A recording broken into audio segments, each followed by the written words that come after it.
Podemos ter um novo arcabouço fiscal no governo do Lula que pode ser aprovado. Com isso, podemos ter várias empresas que podem acabar se beneficiando disso. Quer saber quais são essas empresas? Então, fique comigo até o final desse vídeo que eu garanto para vocês que vale muito a pena. Fala, empreendedores e empreendedoras, tudo bem com vocês? João Vitor Lemos aqui para mais um vídeo e neste vídeo aqui, antes de comentar com vocês as empresas que possivelmente podem estar se beneficiando com esse novo arcabouço fiscal que a gente está tendo aí, que ainda falta ser aprovado, que promete zerar todo o rombo financeiro do governo até 2024. Várias empresas podem sim se beneficiar disso e eu vou mostrar para vocês uma lista de algumas empresas que podem se beneficiar, segundo uma pesquisa do Itaú, que é basicamente uma das casas de análise de investimento do Banco Itaú. Se você não sabe o que é o arcabouço fiscal, não se preocupa, imagina que é basicamente o quanto de dinheiro que o governo pode estar gastando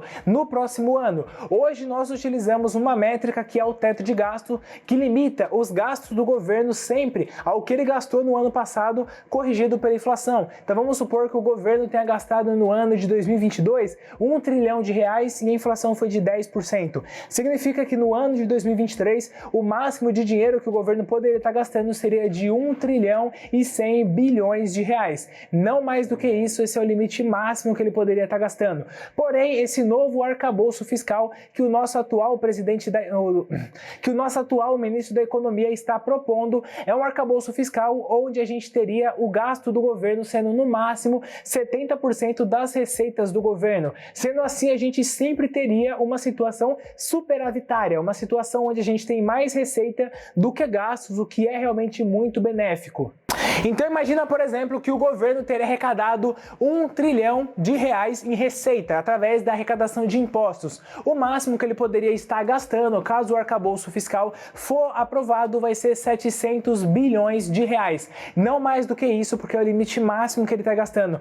Dessa forma, faz com que a gente tenha uma responsabilidade fiscal cada vez mais rígida em relação com o que estamos gastando o dinheiro do Brasil, com o que o dinheiro do Brasil está sendo gasto. Porque essa é uma situação que pelo menos eu vejo que não faz sentido, porque o problema do Brasil não é a arrecadação de impostos. A receita do Brasil é uma receita absurdamente alta. O grande problema do Brasil é onde que esse dinheiro está sendo gasto. Esse dinheiro, ao invés de ser investido realmente em causas sociais que fosse ajudar famílias em necessidade, esse dinheiro sendo investido para ajudar a educação, desenvolver a educação, esse dinheiro sendo investido para melhorar a tecnologia, esse dinheiro sendo investido em áreas que são fundamentais para melhorar realmente a questão da convivência, a questão aqui para trazer cada vez mais benefícios para nós brasileiros, acaba não sendo o que acontece. Com isso, então, uma outra benefício que traz para a gente esse novo arcabouço fiscal é a situação que, imagina que o governo é como se fosse uma empresa e ele vai estar aumentando cada vez mais a sua receita, que é a arrecadação de impostos, que já é absurdamente alta, e se ele tem um controle sobre as suas despesas, sobre o seu custo, ele vai ter uma situação na qual vai sempre estar sobrando cada vez mais dinheiro. Com isso, com o passar dos anos, pode ser possível que ele comece a diminuir a carga tributária, que é absurdamente alta. E muitas pessoas acham que a carga tributária é injusta, porque a gente tem pessoas da classe média pagando cada vez mais para o rico, esse tipo de coisa. Só que eu penso o seguinte, o rico, ele tem os meios necessários para que, caso o governo comece a aumentar a arrecadação tributária, a carga tributária, em específico para esse grupo de pessoas, ele teria meios para conseguir driblar isso, ou até mesmo tiraria o seu capital, tiraria suas empresas daqui do Brasil para ir em locais onde ele pagaria menos imposto. Então eu acho que a gente ir pelo caminho de tentar sempre tributar o máximo possível os mais ricos, talvez não seja o caminho ideal, mas sim a gente conseguir ter um controle sobre os nossos custos, sobre as nossas despesas, que dessa forma a gente conseguiria ter cada vez mais dinheiro nos cofres públicos, ter uma situação cada vez mais superavitária e com isso trazer cada vez mais benefícios a longo prazo para o Brasil. Bom, vou colocar um videozinho para vocês darem uma olhadinha que fala justamente sobre essa questão que eu comentei com vocês aqui,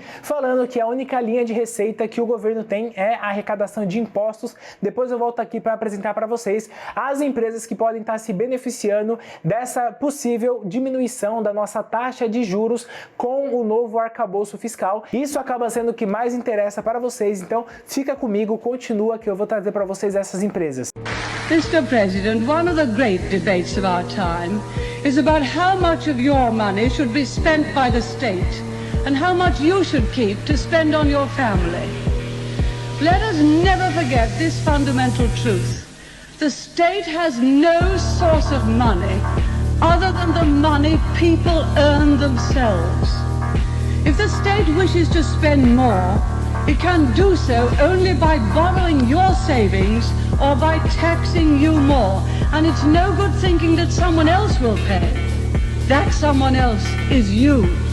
There is no such thing as public money. There is only taxpayers' money.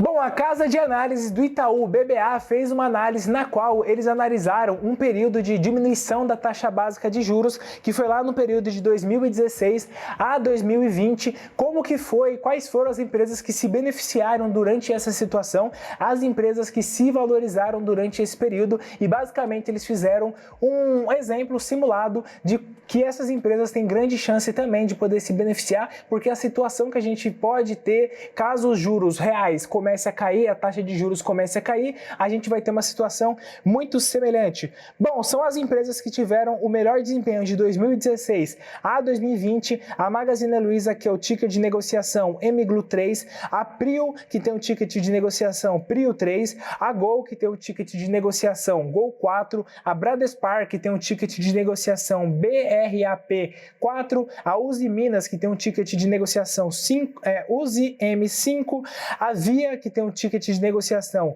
VIIA 3, a Metalúrgica Gerdau, que tem um título de negociação Goal 4, a Localiza, que tem um ticker de negociação Rent 3, e a Ezetec, que tem um ticker de negociação Ezetec 3, além da Eletrobras, que tem um ticker de negociação Elet 3. O que a gente pode observar dessas empresas é que são empresas de consumo cíclico, empresas de varejo, empresas de construção, como a Ezetec, como é o caso, por exemplo, que eu falei para vocês aqui, da Magazine Luiza. Quando a gente tem uma redução da taxa básica de juros, a gente tem um aumento do incentivo ao consumo, com as pessoas consumindo cada vez mais, gastos mais supérfluos, como por exemplo, você trocar o seu liquidificador, você comprar uma geladeira, você comprar um novo fogão, você comprar um novo fogão a gás, qualquer tipo de móvel assim, acaba sendo algo que as pessoas tendem a priorizar nesse momento que tem um incentivo ao consumo, porque fica muito mais atrativo. Por isso que empresas como essa podem acabar se beneficiando desse cenário, caso realmente a gente tenha nos próximos meses uma redução da nossa taxa básica de juros aqui no Brasil. Bom, esse foi o vídeo, então gostaria de estar agradecendo aqui a todos vocês que assistiram esse vídeo comigo até o final. Espero de verdade que todos vocês tenham gostado desse conteúdo. Se você gostou, não esqueça de clicar aqui embaixo no gostei, se inscrever no canal caso não seja inscrito ainda. Tchau, tchau e até o nosso próximo vídeo.